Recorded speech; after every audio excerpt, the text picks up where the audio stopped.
আমার ওই সাহসটা আছে, আমি ইচ্ছা আসতে চাই, আসবো ইনশাল্লাহ। 10টা সিনেমা যদি আপনার 5 মাসে রিলিজ দিত তাহলে তার বাতিটা জ্বলতো না আমার কাছে। আমি একসাথে এক ঈদে 10টা সিনেমা আসবে অথবা আসে, এইটা আমার কাছে খুব বেশি যে আমি পক্ষে তা না। আমার কাছে মনে হয় যে সিনেমার গল্প যদি ভালো হয় ভাই, ছাড়াও সিনেমা চলবে, এটা আমি অসংখ্যবার বলছি। সো সবার তো ওই বিশ্বাসটুকু রাখা উচিত যে মানে দেখেন আমাদের সিনেমা হল কয়টা? 150। হ্যাঁ ওই তো ঈদ হলো 150। তো এই 150 সিনেমা হলে যদি আপনার 10টা সিনেমা রিলিজ হয় তখন তো আসলে একটা হজবরল লাইগা যায় আমার কাছে মনে হয়।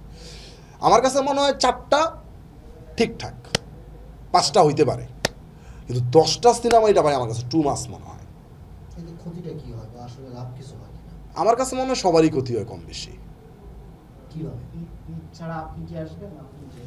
না না, অবশ্যই আমি ইচ্ছার আসবো, কেন আসবো না ভাই, অবশ্যই আমি ইচ্ছার আসবো। সবাই বলে দুই ঈদ ছাড়া আমাদের অন্য সময় হলে পুরো বাতি জ্বলে, মানে খবর থাকে না। হ্যাঁ, দুই ঈদ ছাড়া তাহলে আপনাদের প্রেক্ষাগৃহ বা ইন্ডাস্ট্রি বাঁচবে কি? বাতিটা কেন জ্বলবে না বলেন? এই যে 10টা সিনেমা যদি আপনার 5 মাসে রিলিজ দিত তাহলে তার বাতিটা জ্বলতো না।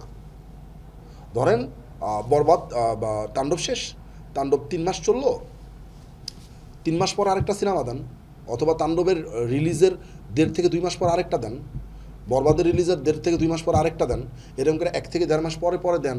প্রত্যেকটা সিনেমা সুন্দর একটা মার্কেটিং হোক, তাই না? তো 10টা সিনেমা দিলে কে কয়টা হল পাবে, কে কয়টা হল নিবে, আমার কাছে এটা, আমি এটার পক্ষে না, 10টা সিনেমার পক্ষে না।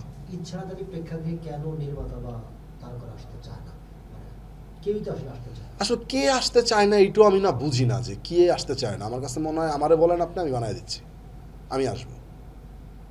ঈদ ছাড়া আপনি আসবেন? হ্যাঁ অবশ্যই আসবো ভাই, অবশ্যই, কেন না। হ্যাঁ উৎসবের জন্য মানে একটু গল্প বলার জায়গাটা একটু বড় স্কেলের হয়, এটা শুধু আমাদের দেশে না, আপনি সব দেশেই দেখেন উৎসবের জন্য একটু বড় স্কেলের সিনেমা হয়। তো উৎসব ছাড়া একটু ছোট স্কেলের গল্প বললাম, সমস্যাটা কোথায়? সিনেমা হলগুলো তো রানিং থাকলো ভাই।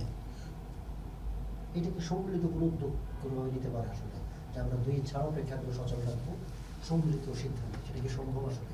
মানে অনেক সমিতি না অবশ্যই সম্ভব, না সব কিছু তো সম্মিলিততে সম্ভব ভাই, কারণ তো একার পক্ষে কোনো কিছু করা সম্ভব না।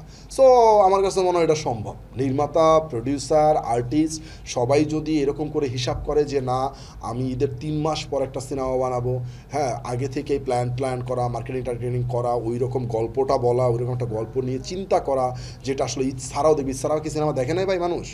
দেখছে না। দেখছে না। এখন লাস্ট কয়েক বছর এইটা দাঁড়াইছে যে ঈদ ছাড়া সিনেমা চলে না। আগে তো ঠিকই দেখতো ভাই অহরহ।